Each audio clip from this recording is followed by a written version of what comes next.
tá certo? Então, quando a gente enxerga, né, como que surge essa questão da justiça pela obra, a gente vai perceber que agora essa questão ela vai acompanhar toda a humanidade, toda a descendência de Adão e Eva, inclusive os seus dois primeiros filhos, Caim e Abel, tá certo? Essa é a história bastante conhecida que a gente vai agora avaliar aqui no texto bíblico. Olha só, o veneno da justiça pelas obras. Aquilo que começou com Adão, de querer se justificar, vai passar agora para sua descendência. A gente vai observar isso na história aqui de Caim e Abel. Olha lá, Gênesis 4, do verso 1 a 8, está escrito assim: Coabitou o homem com Eva, sua mulher. Esta concebeu e deu à luz a Caim. Então disse: Adquiri um varão com o auxílio do Senhor. Depois deu à luz a Abel, seu irmão. Abel foi pastor de ovelhas e Caim, lavrador. Aconteceu que no fim de uns tempos trouxe Caim do fruto da terra uma oferta ao Senhor. Abel, por sua vez, trouxe das primícias do seu rebanho e da gordura deste. Agradou-se o Senhor de Abel e de sua oferta, ao passo que de Caim e de sua oferta não se agradou. Irou-se, pois, sobremaneira Caim e descaiu-lhe o semblante. Então lhe disse o Senhor: Por que andas irado? E por que descaiu o teu semblante? Se procederes bem, não é certo que serás aceito? Se todavia procederes mal, eis que o pecado jaz à porta. O seu desejo será contra ti, mas a ti cumpre dominá-lo. Disse Caim a Abel, seu irmão: Vamos ao campo. Estando eles no campo, sucedeu que se levantou Caim contra Abel, seu irmão, e o matou. Tá bom? Então, essa triste história aqui que a gente encontra, né? Logo na sequência aqui do livro de Gênesis, logo depois da queda, o que, que acontece? Uma das piores cenas que poderiam acontecer para um pai, né? E para uma mãe. Os filhos ali se matando, né? No caso aqui, Caim matando Abel. E como que a gente percebe aqui que aquela herança de Adão, da justiça pelas obras, passou para sua descendência? Olha só. O primeiro ponto que a gente tem que destacar aqui é a justiça de Eva, tá certo? Porque lá no verso 1, Eva diz o seguinte: adquiri um varão com o auxílio do Senhor. Lembra da promessa que Deus havia feito lá em Gênesis 3? Que o descendente da mulher, o que ele iria fazer com a serpente? Ele iria esmagar a cabeça da serpente, tá certo? Essa é a primeira promessa messiânica que nós temos.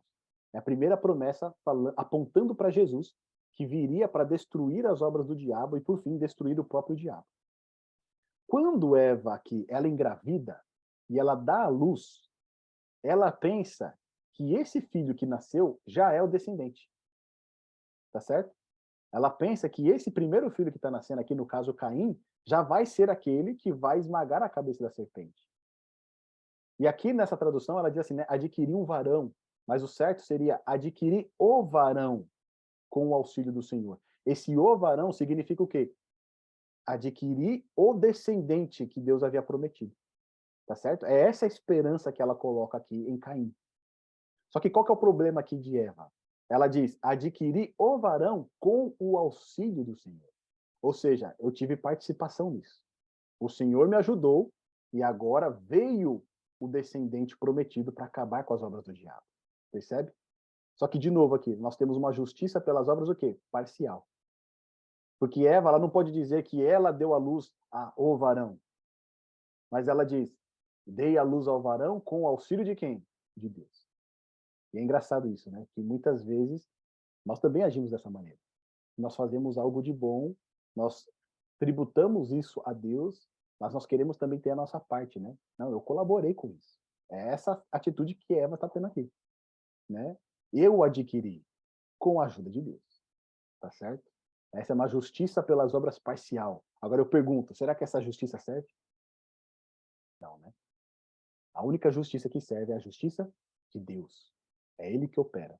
Tanto que quando Jesus nasce, né, o verdadeiro descendente da mulher, ele nasce de uma menina que é o quê? Virgem. Ou seja, seria impossível ela engravidar. Mas Deus realiza toda a obra. Ele não faz a obra de maneira parcial. Ele não faz a obra pela metade. Ele faz a obra completa. E é nisso que nós precisamos nos apegar e crer. Que Deus, quando ele realiza a sua obra na nossa vida, ele faz essa obra por completo. Olha só o segundo ponto interessante que a gente observa aqui. No verso 3. Aconteceu que no fim de uns tempos, trouxe Caim do fruto da terra uma oferta ao Senhor. Então, olha lá, Caim ele vai levar do fruto da terra uma oferta ao Senhor. Qual que é o problema nessa oferta de Caim? Tá bom? Aparentemente não tem nenhum problema. Porque quando a gente vai, né, no livro lá de Levítico, que vai estabelecer todos os sacrifícios que deveriam ser feitos pelo povo de Deus, ali também havia sacrifícios, ofertas de cereais, tá certo? Cereais e manjares, que seriam frutos da terra. Deus ele aceitava essas ofertas. Mas Deus ele não aceita essa oferta para expiação. Lembra do sacrifício que foi feito por Adão e Eva? Um animal inocente precisou morrer, precisou ter o seu sangue derramado para ser o substituto de Adão e Eva. Era esse tipo de sacrifício que Deus esperava de Caim. Só que quando Caim traz o melhor do fruto da terra para o Senhor, cadê o sangue? Cadê a vida que é substituta pela vida de Caim? Não tem. O que Caim está querendo dizer aqui quando ele traz essa oferta dos melhores frutos é: eu trago o meu melhor para Deus, mas eu não creio na sua palavra. Eu não creio no sacrifício do Cordeiro. Percebe? Ele não demonstra fé. Ele demonstra o quê? As suas obras. Olha aqui, tá aqui o melhor que eu podia fazer pelo Senhor. Mas cadê o elemento da fé? Cadê o elemento da fé da palavra de Deus que aponta para o sacrifício do Cordeiro que virá? Para o substituto? Não tem. E quando a gente vai lá em 1 João, no capítulo 3, verso 12, olha que interessante. Vem comigo, se você tiver com a sua Bíblia aí, em 1 João, capítulo 3, no verso 12, ali antes de Apocalipse, primeira epístola, né, de João, no capítulo 3, no verso 12. Olha o que diz pra gente a respeito de Caim, tá bom? Aqui o apóstolo João falando a respeito dele. Olha o que ele diz. Não como Caim, que era do maligno e matou a seu irmão. E por que causa o matou? Porque as suas obras eram más e as de seu irmão justas. Por que Caim então matou Abel? Por inveja? Por ciúme? Sim, são elementos ali que devem ter motivado, né, o assassino. Mas a Bíblia diz que as obras de Caim eram más e as obras de Abel eram o quê? Justas. Ou seja, que obras más eram essas de Caim? É lógico que ele deveria ter diversas obras más. Mas aqui, na Bíblia, que obra má é relatada para a gente, além do assassinato do seu irmão? Ele trazer uma oferta pelas suas próprias obras. Tá certo? Ele não misturar o sangue ali, demonstrando fé. Não, eu vou trazer o melhor pela minha própria força. Percebe aí a herança de Adão? No sangue de Caim? Trazer a justiça pelas obras. Mas a palavra de Deus diz que essa justiça pelas obras, elas são obras más. Elas não podem ser consideradas justas e elas nem servem para justificar. Você pode fazer toda a melhor obra que você quiser. Muitas vezes a gente tem essa ideia. Se eu fizer algo de bom, eu vou para o céu. Se eu me comportar bem, eu vou para o céu. Né? Deus se torna um Papai Noel. Se você fizer tudo certinho, você vai ter uma recompensa no final. Mas se você fizer tudo isso sem fé, não vai valer nada. Porque a própria palavra de Deus nos revela que o quê? Que as nossas justiças são o quê? Trapos de imundícia. Essa oferta que Caim apresentou não passava de trapo de imundícia. E é por isso que Deus não aceita o sacrifício dele. É por isso que Deus rejeita a sua oferta. Por outro lado, olha o que o texto fala de Abel. Abel, por sua vez, trouxe das primícias do seu rebanho e da gordura deste. É lógico que Abel ali, ele, né, por ser pastor, ele vai levar ali o rebanho e vai sacrificar esse rebanho, oferecendo o melhor que ele tem para Deus. Tá certo? Mas Abel ele não está oferecendo o melhor para Deus simplesmente porque ele é um pastor de ovelhas e, no caso ali, né, ele pegou a melhor ovelha para ofertar a Deus. Não. Olha o que Hebreus, capítulo 11, verso 4, fala de Abel. Hebreus, capítulo 11, verso 4. Olha só. O texto diz o seguinte para a gente. Pela fé, Abel ofereceu a Deus maior sacrifício do que Caim. Olha que fantástico isso. O sacrifício de Abel, do cordeirinho, não era somente porque ele tinha, né, os cordeiros, ele tinha um rebanho, não. Porque pela fé, ele acreditou, ele confiou na palavra de Deus. Deus, quando faz o primeiro sacrifício ali e veste Adão e Eva, ele determina o padrão. Olha, Se vocês quiserem ser justificados, alguém precisa tomar o lugar de vocês. Vocês precisam acreditar pela fé que o inocente que toma o lugar de vocês permite agora que vocês sejam perdoados. Deus ensinou isso para Adão e Eva. E Adão e Eva ensinou isso para os seus filhos. Só que Caim não quis obedecer. Mas Abel, pela fé, ofereceu a Deus maior sacrifício do que Caim, pelo qual alcançou testemunho de que era justo, quando dando Deus testemunho dos seus dons, e por ela, depois de morto, ainda fala. Ou seja, como que Abel foi justificado? Pela fé.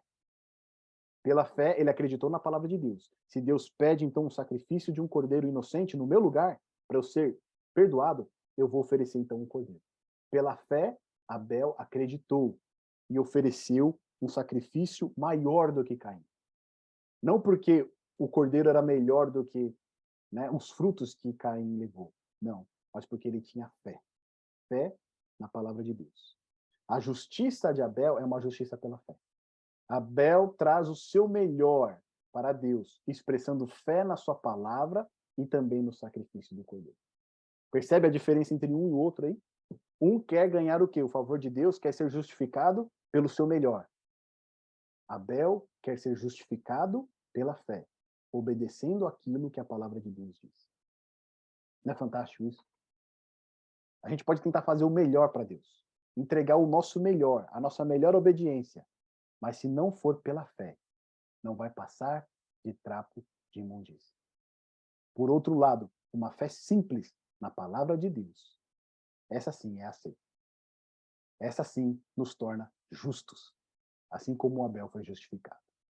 Agora, olha só, voltando à nossa pergunta inicial. O que preciso fazer para ser justificado por Deus, então?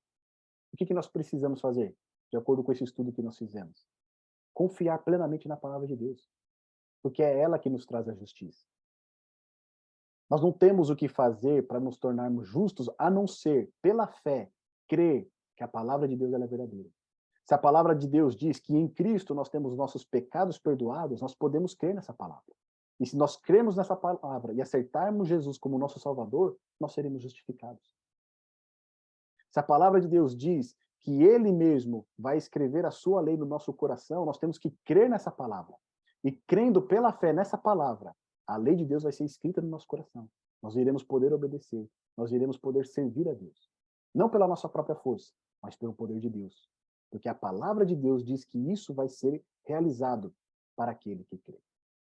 Então, o que nós vimos aqui nesse estudo, né, meus amigos? O primeiro estudo da nossa série. Recapitulando. Primeiro, compreendemos que todos nós somos culpados diante de Deus. Herdamos essa culpa de nosso primeiro pai, Adão. Junto com a culpa, herdamos também o veneno da autojustificação e justiça pelas obras. Esse veneno faz com que tentemos remover a culpa dos nossos pecados e trazer a justiça através de boas obras para Deus. A Bíblia, porém, nos ensina que esta justiça não passa de trapo de imundícia, ela não serve. A verdadeira justiça só pode vir de Deus pela fé. Nossa única participação é a escolha. Nós podemos escolher acreditar. Nós podemos escolher crer na palavra de Deus, pela fé. Pela fé na palavra de Deus. E sua promessa é que nós somos justificados. Se nós queremos obter a justiça por nós mesmos, isso será impossível, meus irmãos.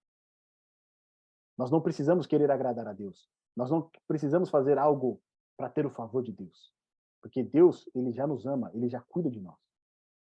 Ele já tem oferecido a sua justiça para nós. Basta que nós escolhamos aceitar essa justiça. Jesus Cristo ele conta uma parábola lá em Mateus, no capítulo 22, que é chamada a parábola das bodas. E nessa história ela é muito interessante porque um homem muito rico ele decide então fazer o casamento do seu filho. E ali ele manda convidar todas as pessoas ali do vilarejo para participarem dessa cerimônia, para estarem juntos com eles aí neste momento de alegria e de celebração. Então ele chama um cidadão, o cidadão fala: olha, comprei uma terra aqui agora, me desculpe, mas eu não vou poder ir nessa celebração, tá certo? Eu preciso cuidar da minha terra. Ou seja, o trabalho foi mais importante do que estar na celebração. Os servos desse senhor vão, convidam outra pessoa. Quando chegam para ele para fazer o convite, ele diz: olha, eu acabei de casar, né? E eu preciso cuidar da minha esposa aqui, tá bom? Então, me desculpem, mas eu vou ter que recusar esse convite. Trocou o quê? A família do que estar nessa celebração. E aí as pessoas que ele chamou não vieram para essa celebração. Voltaram para o seu senhor e disseram: olha, senhor, nós convidamos as pessoas, mas cada um foi dando a sua desculpa e disseram que não poderiam estar aqui. Então o senhor disse para os seus servos: ele, olha, faz o seguinte, saiam por todas as ruas, saiam por todas as vielas e chamem todas as pessoas e força-os a entrar nessa celebração, para que a minha festa não fique vazia. Chame todo mundo, não importa quem seja, mas que essa festa esteja cheia, cheia de pessoas para se alegrar conosco. Então os servos saem de novo, chamam as pessoas, convidam e, né, quase forçam elas a entrar nesse banquete, nessa cerimônia. E depois que a casa está cheia, o Senhor, então, ele vê, né, se alegra, porque esse banquete realmente vai ser celebrado, e ele começa a passar e olhar nas mesas, vendo as pessoas que estão ali. E conforme ele vai passando, olhando pelas pessoas que estão sentadas à mesa, ele encontra um homem que não estava com as vestes nupciais. Que são essas vestes? Eram as vestes que o próprio dono da festa concedia, tá certo? Ele concedia essas vestes para cada uma das pessoas que estavam assentados ali junto da mesa. E esse homem, por algum motivo, ele não está com as vestes que o Senhor ofereceu. E aí ele pergunta para esse homem: amigo, o que que você faz aqui? Por que que você está com essas vestes? Por que que você não está vestido com as roupas que eu concedi? E o homem não tem o que responder. Ele não tem o que responder, porque essas roupas, elas eram gratuitas, elas eram concedidas pelo dono da festa. Mas ele estava ali, assentado com outras pessoas, sem estar utilizando essa roupa. Então ele não tinha o que responder. Ele não tinha nenhuma desculpa para dar. Ele não tinha nenhuma justificação própria para dar. Então o dono da festa diz o seguinte para os seus servos: peguem esse homem, lancem ele fora, nas trevas. Ali haverá choro e ranger de dentes. O que Cristo está querendo nos ensinar com essa parábola? Se nós quisermos fazer parte do seu reino e nos assentarmos com ele na mesa do grande banquete na sua vinda, nós não podemos comparecer diante dele com as nossas próprias vestes. As nossas vestes são as nossas obras. São as obras da nossa carne. Eu acredito que esse homem da parábola, ele estava com a melhor roupa dele, a roupa mais bonita dele, a mais cara, mas não eram as vestes do Senhor da festa. Não eram as vestes que o Senhor concedeu. E por isso, ele foi lançado fora. Num lugar de trevas, onde haveria o quê? Choro e ranger de dentes. Essa parábola contada pelo nosso Salvador expressa a minha experiência e a sua experiência. Se nós quisermos estar diante de Deus, comparecer diante de Deus, precisamos estar com as vestes de Cristo. Precisamos receber as vestes do nosso Salvador. Sabe o que significa essas vestes? A justiça de Deus. A justiça de Cristo. Ninguém vai estar diante de Deus justificado pelas próprias obras, porque foi bom, porque fez o bem, porque tentou fazer o melhor para Deus. Não. Nós só estaremos diante do nosso Senhor e Salvador se nós vestirmos as suas vestes de justiça. Porque ele sim prestou a obediência perfeita. Ele sim fez todas as boas obras. Ele sim pode nos conceder acesso a esse banquete, a essa grande festa que ocorrerá no céu. Que o meu desejo e o seu desejo seja tomar posse dessas vestes, descansar das nossas obras e permitir que o Senhor realize a sua justiça na nossa vida. Então, de fato, seremos justificados. Meus amigos, eu quero aqui indicar para vocês um livro, tá bom? Uma indicação de leitura, para você aprofundar ainda mais nesse termo justificados. O livro que eu quero recomendar aqui para vocês é O Caminho a Cristo, tá bom? Ele também pode ser encontrado com outro nome, que é Esperança para Viver, tá bom? Mas o nome dele, né, principal é Caminho a Cristo. E aqui na descrição desse livro diz o seguinte: o amor de Deus é descrito neste livro de forma surpreendente. Seu raio de ação se estende a todas as idades, etnias e classes sociais. Seu objetivo é eliminar as barreiras que limitam o crescimento humano e conduzir as pessoas a uma extraordinária experiência de vida com Cristo. Nós precisamos receber a justiça de Cristo na nossa vida, as vestes de Cristo na nossa vida. E esse livro aqui é uma ótima leitura para você aprofundar nesse tema, tá bom? Recomendando ainda mais, eu quero fazer uma indicação de louvor para você, tá bom? O louvor aqui, no caso, o hino Fé é a Vitória. E olha que impressionante aqui um trecho desse louvor. Aquele que viver na fé, justiça alcançará. Um novo nome há de ter, perdão receberá. Assim, bem firmes pela fé, unidos em amor, nós venceremos com o poder que vem do Salvador. E aí nós temos o refrão: fé é a vitória. Sim, fé sempre tem poder. Fé é a vitória, ao mundo irá vencer. Tá bom? Então, uma indicação de louvor aqui para você também. Fé é a vitória. Você pode procurar aí no YouTube e meditar nessa letra que traz ainda mais essa questão da justiça pela fé que nós estudamos hoje.